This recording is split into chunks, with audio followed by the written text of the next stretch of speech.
Hi guys, ngayon naman ituturo ko naman sa inyo kung paano kayo makapag-create ng inyong Pag-ibig account online. Ngayon, bago yan, kung kayo ay bago sa aking vlog, please consider to subscribe para updated kayo lagi sa mga videos ko. Ngayon, open nyo lang yung Google search ng cellphone ninyo. Dito sa may search, i-click nyo lang yan. Dito, i-search nyo lang yung Pag-ibig website. Then, lalabas na agad yung Pag-ibig website. Click nyo lang yan.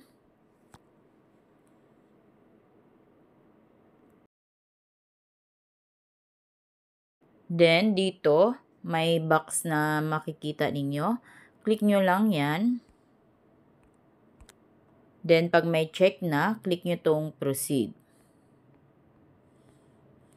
Then, dito, scroll nyo pababa, makikita nyo tong virtual Pag-ibig for members.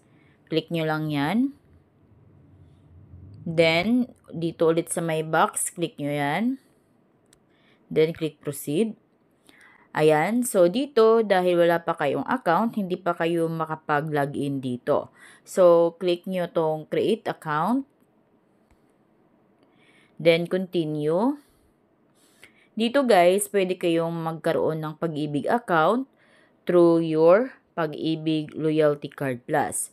So, kung kayo ay may Pag-ibig Loyalty Card Plus dyan, so, click nyo itong click here. Then, pag halimbawa naman, mag-create kayo ng account na hindi gamit ang Pag-ibig Loyalty Card Plus, piliin nyo itong create and activate your account online. So, click nyo itong click here. Then, click nyo lang itong next. Next, next. Ayan, then proceed. Ayan. So, dito guys, ito na yung mga dapat nyong pipilapan. So, kung ano yung nasa record nyo sa Pag-ibig nung nag-fill out kayo na yun, nung kumuha kayo ng Pag-ibig number. So, dapat match dito sa information nyo dito. Dahil pag once na may mali dito sa pag-fill out ninyo, so of course, hindi kayo makapag-proceed or hindi kayo makagawa ng Pag-ibig account ninyo online. So, dapat match doon sa record ninyo sa Pag-ibig. Ngayon, lagay nyo na yung Pag-ibig mid number ninyo, apelyido, pangalan, at yung middle name ninyo. Para naman sa mga Pag-ibig members na walang middle name, so check nyo tong may box. Click nyo yung may box, then pag may check na, okay na yan. So, para lamang ito sa mga walang middle name. Of course, may mga middle name. Lahat halos naman is may middle name. Uncheck natin yan. Ayan. So, bihira lang yung may mga walang middle name. Next is date of birth. Click nyo lang yan. Then, fill out nyo lang. Lagay nyo yung kung kailan kayo pinanganak. Then, your mobile number. Then, dito, after nyo ma-fill out ang mga ito, so double check, triple check nyo yung mga information na nilagay nyo dito. Then, pag tama na, click nyo na itong proceed. Ayan. So, ito yung confirmation. One-time PIN or OTP will be sent to your mobile number. So, click lang natin itong okay. Ayan, sabi, please wait. Ayan. So, ngayon, magti-text si Pag-ibig sa atin ng OTP code. So, as you can see, nag-text na. Ayan, ito yung text niya. This is valid for 10 minutes. Ayan, 2750. Ayan, so lagay natin yan dito. 2750. 2750. Ayan, click nyo na itong proceed. Ayan, so nasa member information na tayo. Then, scroll nyo lang pababa. Ayan, so user account naman, ilagay nyo lang yung updated email address nyo dito. So, dapat, kung ano yung nakalagay na email address dito is dapat parehas dito. Then, dito naman tayo sa security question of password.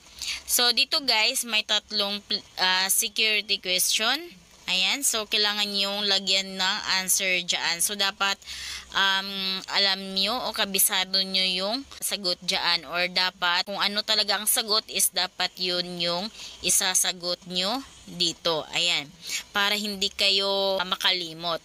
So for example, dito sa una, click lang natin ito. Ayan. And then, dito, mamili kayo ng mga tanong na ilalagay ninyo. Ayan. So, for example, ito yung pipiliin natin. What primary school did you attend? Ayan. And then, ang sagot nyo is, lagay nyo lang dito. Ayan. So, lagyan natin yan. Ayan. Ayan. Napilapan na natin. And then, dito, scroll naman natin sa pababa. Then, dito naman is your mother's name at birth. Ayan. So, lagay nyo lang yung last name, first name, middle name ng mama ninyo. Then, dito naman sa baba, upload photo of valid ID. Ayan. So, nakalagay dito, upload a picture of your passport or 2 valid IDs if passport is not available. Make sure that it shows a clear copy of your photo and that identify information is readable. So, dapat hindi malabo yung i-upload yung ID. Dapat klarong-klaro. So, kung passport ang gamitin nyo, so isang ID lamang. So, passport lamang yung i-upload natin.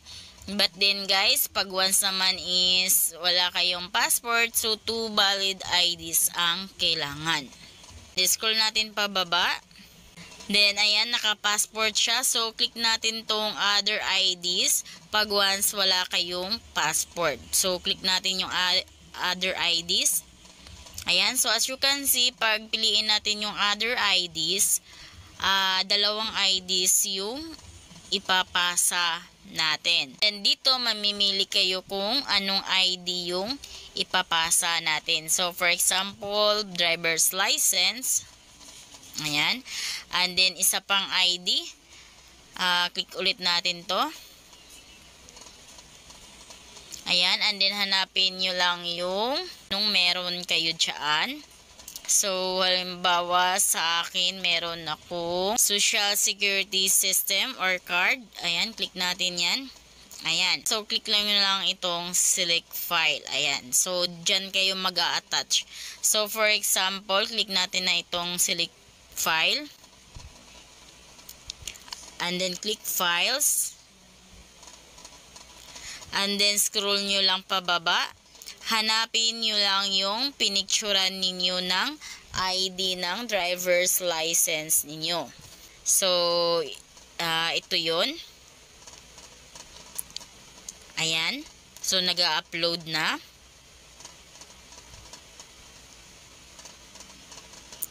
Ayan. So, as you can see, nandito na naka-color green. So, ibig sabihin yan is pwede yan. Ayan. The next is select file for UMID naman. And then click files. So, ito yung UMID ID ko sa SSS. So, click natin yan. Uploading na. Ayan. So, as you can see guys, naka-upload na yan. Naka-color green na. Ayan. So, ibig sabihin, naka-attach na yung files dyan.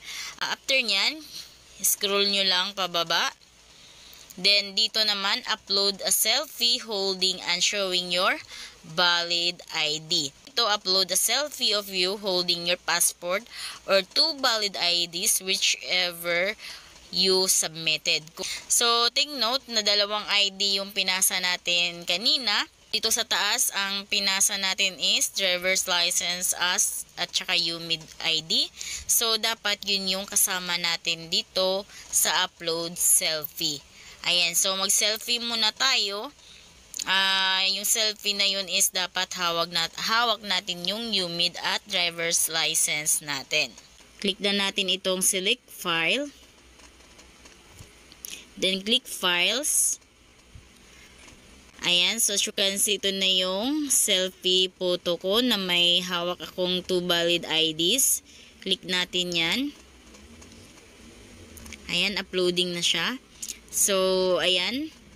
Andyan na yung selfie photo ko. So, scroll natin pababa. Then, dito sa my box, click natin yan. Ayan, and then click submit. Ayan, please wait. Sabi dito, you have successfully created your virtual Pag-ibig account. And so, click OK. Basahin mo natin yung text ni Pag-ibig. Ayan, so ito yung text niya. Hi Joverlyn, you have successfully created your virtual Pag-ibig account. We will notify you by another text message once your account has been activated for you to start viewing your Pag-ibig savings and loan and records and enjoy many more services via virtual Pag-ibig. Ayan. So, ngayon guys, dahil nakapag-create na tayo ng account, maghintay tayo ng ilang araw, mag-text ulit si Pag-ibig sa atin, nagawa na yung account natin sa Pag-ibig online. A few moments later. Then guys, wala pang 5 minutes, nakatanggap na agad ako ng text galing kay Pag-ibig. Nakalagay dito, Hi Joverlyn, congratulations, your virtual Pag-ibig account has been activated. Now you may track your ganyan. Dahil activated na yung account natin, pwede na tayo makapag-login sa ating Pag-ibig account. Ngayon guys, mag-i-email din yan sila. Bukod dito sa text, may email pa yan sila. So, punta tayo sa email. Ito yung email nila. Open natin. Dear Joverlyn, congratulations. Your virtual Pag-ibig account has been activated. Scroll natin pababa. And then, dito guys, dito natin makikita yung password natin. Ayan. So, ito yung temporary password natin. Ngayon, nakalagay dito, simply click here to start using your virtual Pag-ibig account. For your security, you will be asked to create a new password for your account. In the meantime, please use your temporary password found below. Please do not disclose your password with anyone. Ayan. So, itong password na nakalagay dito is temporary lamang. So, kailangan yung palitan ang password na yan pag once na makapag-login na tayo. Ngayon, click na natin itong click here.